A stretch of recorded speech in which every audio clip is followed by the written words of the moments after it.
Hello बच्चों, कैसे हो? आशा करते हैं आप अच्छे होंगे और अपनी पढ़ाई में लगे होंगे। ठीक है, चलिए आज आइए देखते हैं क्लास अगली मैथ की, जिसमें हम आपको सिखा रहे थे। पहली वाली क्लास जो हमारी हुई है उसमें सिखाया मैंने पहले सम संख्या, विषम संख्या, आभाज्य संख्या और परिमेय परिमेय संख्या के बारे में बताया था। ठीक है, तो आज हम उसी के आगे सीखेंगे परिमेय परिमेय संख्या में प्रश्न कैसे बनते हैं, कैसे पूछा जाएगा परिमेय परिमेय संख्या से रिलेटेड प्रश्न, और फिर सीखेंगे संख्या के साथ गुणनखंड। कोई भी संख्या होगी उसका गुणनखंड कैसे करेंगे, और फिर सीखेंगे जो संख्या का गुणनखंड होगा वो अभाज्य गुणनखंड द्वारा मासा, अभाज्य गुणनखंड द्वारा मासा। ठीक है, धीरे धीरे आपको स्टेप बाय स्टेप बताते जाएंगे। बस आपको करना क्या है, अच्छे से नोट्स बनाना है और सवालों को करते रहना है। अगर वीडियो अच्छी लगे तो आप लाइक करिए और सब्सक्राइब करके अपने मित्रों को शेयर कर दें, जिससे उनका भी आपको क्या हो जाए, उनको भी फायदा हो जाए, वो भी क्लास 10 के लिए सवालों की अच्छे से तैयारी कर पाए। ओके, ठीक है, चलिए आइए स्टार्ट करते हैं। तो पहला प्रश्न है, उन्होंने कहा परिमेय परिमेय संख्या भी प्रश्न कैसा बनेगा। तो पहले कल हमने सीखा था, रिवीजन करें तो ऐसी संख्या जो p बटे q के रूप में लिखी जाए परंतु q बराबर जो ना हो, क्या ना हो, नॉट जीरो, तो ये क्या कहला रही थी, परिमेय संख्या। ठीक है, और अगर p बटे q के रूप में ना लिखा जाए तो वो क्या कह रही थी, अपरिमेय। जैसे इसका मैंने एग्जांपल बताया था, पाई क्या है, एक अपरिमेय संख्या। और अगर कोई पूछे तो ऐसी संख्या जो रूट से बाहर ना आए वो क्या होगी, अपरिमेय संख्या। लेकिन परिमेय संख्या मैंने बताया था सभी संख्या या पाई का मान 22/7। ये मैंने कल वाली क्लास में आपको बताया था। अगर आपको नहीं समझ में आया तो आपको करना क्या, डिस्क्रिप्शन में जाना है और बढ़िया से इस क्वेश्चन की इस क्लास को देख लेना। ठीक, आप प्लेलिस्ट में चेक करिएगा। ओके, चलिए आइए देखते हैं अब सवाल कैसे बनेगा। तो आपके पेपर में बनेगा, क्वेश्चन पूछा जाएगा, एक परिमेय संख्या तथा एक अपरिमेय संख्या का अंतर क्या होगा। इस तरह का प्रश्न पूछा जाएगा आपसे। ठीक है, कहेगा एक परिमेय संख्या और अपरिमेय संख्या का अंतर क्या होगा, या फिर योग क्या होगा, या गुणनफल क्या होगा। तो हमको देखना है। तो इसे लिखेंगे हल, बढ़िया से सॉल्व करेंगे, लिखेंगे हल। हल में लिखेंगे, देखो अभी मैंने सीखा था परिमेय संख्या परिभाषा क्या थी, ऐसी संख्या जो p बटे के रूप में लिखी जाए। इसका मतलब कोई भी संख्या हमने जैसे 4 लिख दिया या 2 लिख दिया या 6 लिख दिया, कुछ भी, सब क्या है, परिमेय संख्या है। तो ये परिमेय संख्या है। और फिर उन्होंने कहा क्या है, अंतर की बात की है। तो अगर हम इसमें से घटाएं, कैसी संख्या को घटाएं, एक अपरिमेय संख्या। अपरिमेय संख्या मैंने क्या कही थी, ऐसी संख्या जो रूट से बाहर ना आए। देखो 3 किसी का वर्गमूल है, नहीं है। 2 किसी का वर्गमूल है, नहीं। लेकिन 4 अगर लिखा जाए तो 4 किसका वर्गमूल है, 2 का। 2 कैसा हो जाएगा, परिमेय। इसलिए यहाँ ऐसी संख्या लिखेंगे जिसका वर्गमूल ना हो। देखो 3 का वर्गमूल कैसा है, दशमलव में आगे, जो कि पूर्ण संख्या नहीं होगा, इसलिए हमने 3 रखा। ये क्या है, अपरिमेय संख्या। तो एक परिमेय संख्या है और एक अपरिमेय संख्या, इसका अंतर करो। अंतर करने पर कुछ भी आए हमेशा क्या रहेगा, हम लिख देंगे सदैव अपरिमेय संख्या, सदैव परिमेय संख्या प्राप्त होगी। ठीक है, जब उन्होंने कहा था अंतर तो मैंने यहाँ कर दिया अंतर। अगर यहाँ कहते योग तब भी क्या प्राप्त होता, सदैव अपरिमेय संख्या। लेकिन यहाँ गुणा करने को कहते, तब देखो 2 गुणे, जैसे गुणा करने को कहते तो लिखता 2 गुणे √3। आप कोई भी संख्या अपने मन से ले सकते हैं, बस यहाँ पर परिमेय हो और एक क्या हो, अपरिमेय हो। एक परिमेय और एक अपरिमेय, इसको गुणा करो तो गुणा करने पे क्या आएगा, 2√3 आएगा। इसका मतलब गुणा भी करेंगे तब भी क्या आएगा, सदैव अपरिमेय आएगा। ठीक है, इस तरह का क्वेश्चन आपके पेपर में पूछा जाता है। ठीक है, एक एमसीक्यू जरूर पूछा जाता है, आपको अच्छे से ध्यान देना है। चाहे योग कहे, चाहे अंतर कहे, चाहे गुणा कहे, हमेशा आंसर क्या लगाना है, सदैव अपरिमेय संख्या। ठीक है, मैंने बता भी दिया कैसे सॉल्व करना है। एक परिमेय लिया, एक अपरिमेय, अंतर करके कुछ भी सॉल्व करो, हमेशा एक सदैव अपरिमेय संख्या आएगी। ठीक है, चलिए आगे बढ़ते हैं। अगला क्वेश्चन है ये जो लिखा हुआ है, संख्याओं का गुणनखंड। ठीक है, इसको नोट कर लेना है आपको अच्छे से। चलिए आगे बढ़ते हैं। अगला क्वेश्चन क्या कह रहा है, कह रहा संख्याओं का गुणनफल। तो देखो जैसे मान लिया मैंने एक संख्या है 144 और दूसरा सवाल है 156। ठीक है, तो एक एक सॉल्व करेंगे। वो कह रहा है गुणनखंड करना सिखाओ। गुणनखंड मतलब इसको काटना है। कैसे काटेंगे? देखो गुणनखंड, सबसे पहले हमने कल एक संख्या लिखाई थी, आपको याद है? इधर देखो लिख रहे हैं, जिसका नाम था अभाज्य संख्या या फिर ऋण। ठीक, क्या था? 2, 3, 5, 7, 11, 13, 17, 19 डॉट डॉट डॉट, इस तरह कुछ संख्याएं लिखाई थी। इन्हीं संख्याओं का प्रयोग यहाँ पर होगा। अगर ये संख्या आपको नहीं याद है तो आपको पहले इन संख्याओं को याद कर लेना, ठीक है? ऋण संख्या या भाज्य संख्या आपको पिछली वीडियो में अच्छे से पढ़ाया गया है, आपको देख लेना है प्लेलिस्ट में जाके और अच्छे से इन संख्याओं को याद कर लेना, ठीक है? अब देखो, सबसे पहले ये कैसी संख्या है? सम दिख रही, अच्छी बात है। सबसे पहली संख्या प्रयोग करो। सबसे पहली संख्या क्या है? 2। हमको ध्यान रखना है कि जब पहली संख्या से नहीं कट रही होगी कोई संख्या, तब अगली संख्या प्रयोग करेंगे। ये नहीं डायरेक्ट आप किसी भी संख्या से काट दें, ठीक है? पहले संख्या 2 से जब नहीं कटेगा तब 3 से नहीं कटेगा तो 5 से, ऐसे हमको बढ़ते जाना क्रम से, ठीक है? चलिए 2 से काटेंगे, 2 से इसको काटो। 2 का पहाड़ा 1 में नहीं जा रहा, लेकिन इतने में जा रहा। 2 सते 14 और 2 दूनी 4। फिर आगे काटो, ये 2 से कट रहा है तो फिर काटेंगे। 2 3 6, इसमें 1 बचा, 12 हुआ। 2 6 12। फिर 2 से काटेंगे, कट रहा है। 2 1 कन्नम 2, 2 8 16, ठीक है? इस फिर देखो 2 से कट रहा, 2 9 18। फिर अब ये देखो क्या 2 से कट रहा, देखिए तो ये सम नहीं है, कैसा आ गया? विषम। पहले पढ़ाया था मैंने। तो जब विषम आया तो इसके बाद संख्या कौन सी है? इसके बाद है 3, तो 3 का प्रयोग करो। 3 त्रिकु 9, फिर 3 एक नम 3, कट गया। अब ये जितना काटा है हमें सिर्फ संख्या, इनको लिखना पड़ता है। तो लिखेंगे कितनी बार 2 है? 1 2 3 4, 2 गुणे 2 गुणे 2 गुणे 2 4 बार, फिर 3 गुणे 3। ये क्या हो गया इस सवाल का आंसर, ठीक है? पहले मैंने एक संख्या थी उसको काटा, गुणनखंड कर दिया। इसका कटने के बाद जो हमें क्रम मिला है वो ये हो गया, ठीक है? इसी प्रकार इसको अगर हम काटें तो काटने के लिए चलो भाई, सबसे पहली संख्या 2, 2 से काटेंगे। 2 सते 14, 1 बचा, 2 8 16। फिर 2 से काटेंगे, 2 3 6, 2 9 18। अब देखो फिर दिक्कत आई, ये क्या सम है? नहीं है। सम होती तो 2 का गुणज होता, सम नहीं है तो फिर विषम है। विषम है तो अगली संख्या क्या है? 3। फिर 3 से काटेंगे, 3 से काटा, 3 का नाम 3, 3 त्रिकु 9, कट गया, ठीक। अब इसके बाद देखो 3 से कट रहा, नहीं कट रहा। फिर इसकी अगली संख्या 5, 5 से कटता है नहीं, 5 के बढ़ा नहीं जा रहा। आगे चलो 7 का नहीं जा रहा, 11 का नहीं जा रहा, लेकिन उसके बाद अगली संख्या मिल गई, कौन सी? 13। इसका मतलब ये 13 क्या है? एक अभाज्य संख्या है, तो 13 का नाम 13, ठीक है? ये बोर्ड में सवाल पूछा गया, तो इसमें पूछेगा तो गुणनखंड क्या आया? गुणनखंड जो आया है हमारा 2 गुणे 2 गुणे 3 गुणे 13, ठीक है?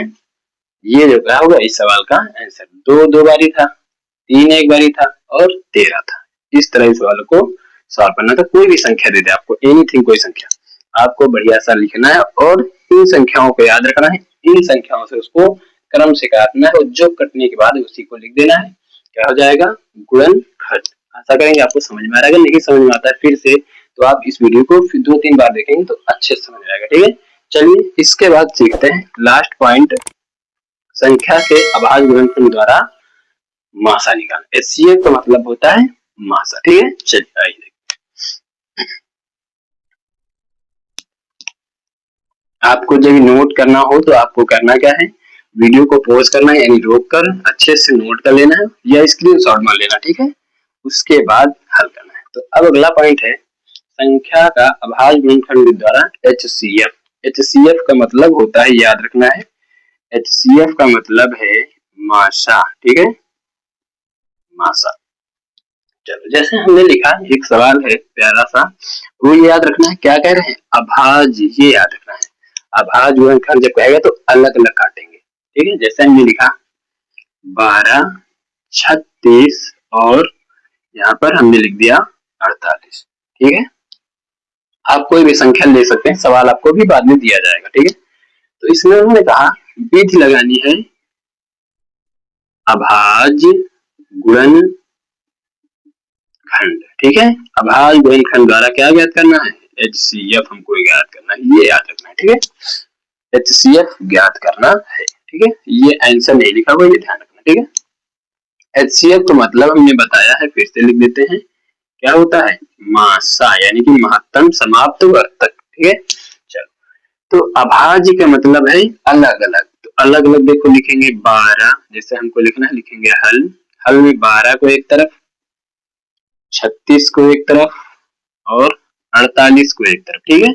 जब अभाज्य कहेगा तो इस तरह काटेंगे अलग अलग करके, लेकिन अगर यहाँ अभाज्य न लिखता, सिर्फ कहता गुणनखंड विधि से मासा निकालो, सिर्फ गुणनखंड विधि से मासा, तो हम देखो बता दें कैसे करते, 12, 36, 48 इस तरह निकालते, एक ही रो में, एक ही कॉलम में, ठीक है। तब इस तरह निकालते जब ये अभाज्य नहीं कह रहा होता, ठीक है। अभाज्य कह रहा है तो हमको अलग अलग निकालना पड़ेगा, ओके, समझ में आ गया। चलिए आगे बढ़ते हैं, देखते हैं कैसे लगाएंगे, अगले दिन बताया भी जाएगा, टेंशन नहीं लेना है, आराम से पेशेंस से सीखना है, ठीक है। तो पहले हमें पता है किससे काटना है, ये संख्याएं लिखी हुई है, सबसे पहले 2 को उठाओ, 2 से काटे, 2 3 6 की 2 छंग 12 बन गया, 2 का 12 6 बार में गया, फिर 2 से काटो, 2 3 6 और फिर 3 का नम 3 कट गया। इसका मतलब इसका जो गुणनखंड आया हुआ है 2 गुणे 2 गुणे 3, ये आ गया। इसमें चलो भाई इसको काटो 2 से, 2 एकम 2 अठे 16, फिर 2 से काटो, 2 9 18, फिर 2 से नहीं कटा, 2 से नहीं कटा तो अगली संख्या 3, तो 3 त्रिकु 9, फिर 3 का 9, इसका फैक्टर जो हमें मिला वो क्या मिला, 2 गुणे 2 गुणे 3 गुणे 3।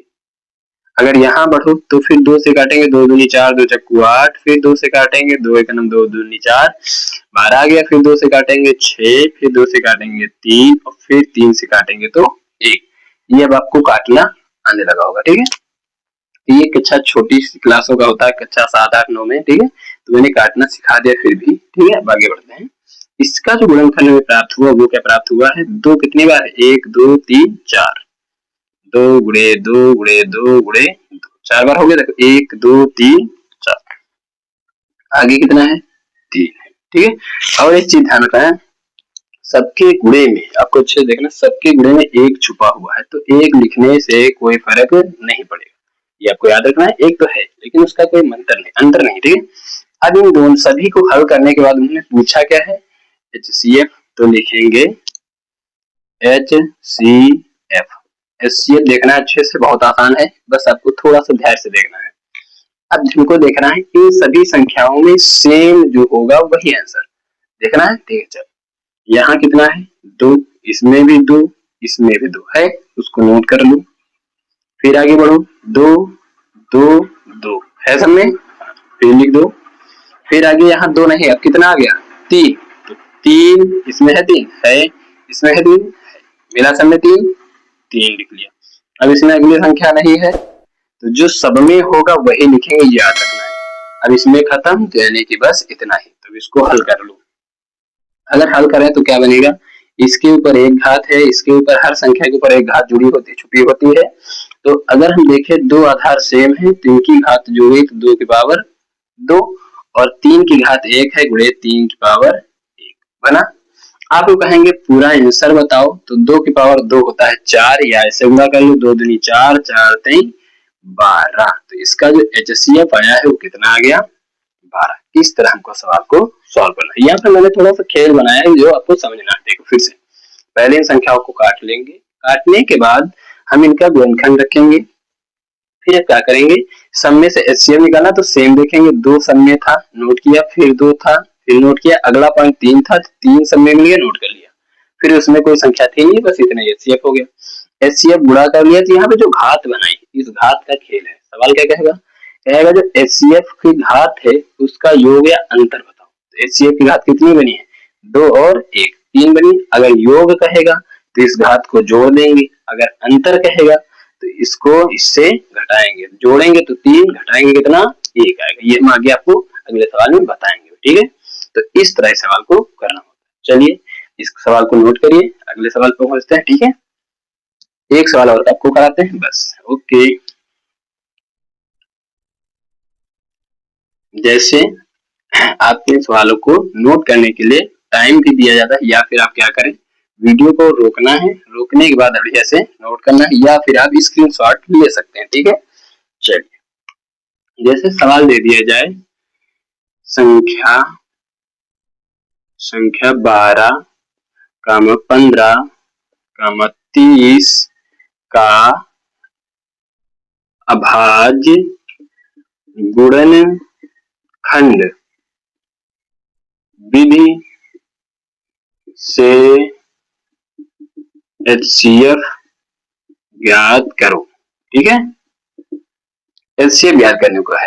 तो फिर वही तरीका, इनको अलग अलग लिखेंगे। सबसे पहले ये आपको करना है जब अभाज्य कहेगा, ये याद रखना है, जब अभाज्य नहीं कहेगा तो एक साथ सॉल्व करेंगे। ठीक है, तो सॉल्व करो।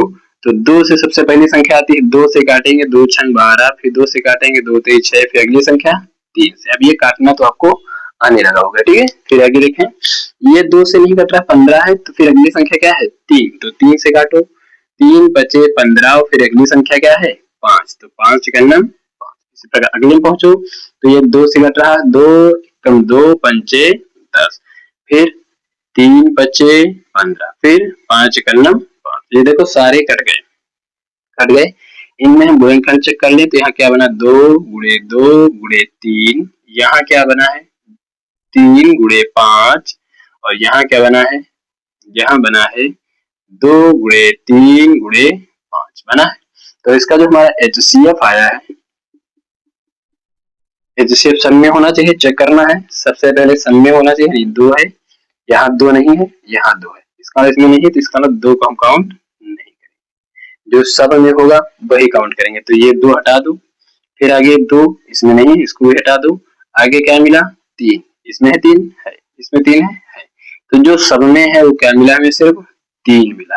फिर इसके बाद इसमें डाटा खत्म, तो इसमें 5 है, इसमें 5 है, लेकिन यहाँ 5 नहीं है, इसलिए जो सब में मिले वो क्या मिला, हमको सिर्फ 3 मिला है सब में। तो फिर इसका HCF क्या हो गया, 3। ठीक है, इस तरह आपको इस सवालों को करना है। जब कोई संख्या आपको दे दे अभाज्य गुणनखंड से कहे, तो आपको इसी तरह अलग अलग लिख के काटना है, फिर संख्याओं में से देखना है जो सब में मिल जाए वही क्या है, उस संख्या का गुणा करने का HCF होगा। ठीक है, तो इस तरह इस सवालों को नोट करके अपनी फेयर में नोट डाउन कर लेना है और अच्छे से रिवाइज करते रहना है। फिर मिलेंगे अगले वीडियो में। ठीक है, अगर आपको वीडियो अच्छी लग रही है और आप चाहते हैं वैसे वीडियो को बनाते रहें और आप यूट्यूब फ्री में आपको यूट्यूब पे मिलते रहे, तो आपको करना क्या है, लाइक करना है वीडियो को अच्छे से, और मित्रों को अपने शेयर करना है, और चैनल को सब्सक्राइब कर लेना। ठीक है।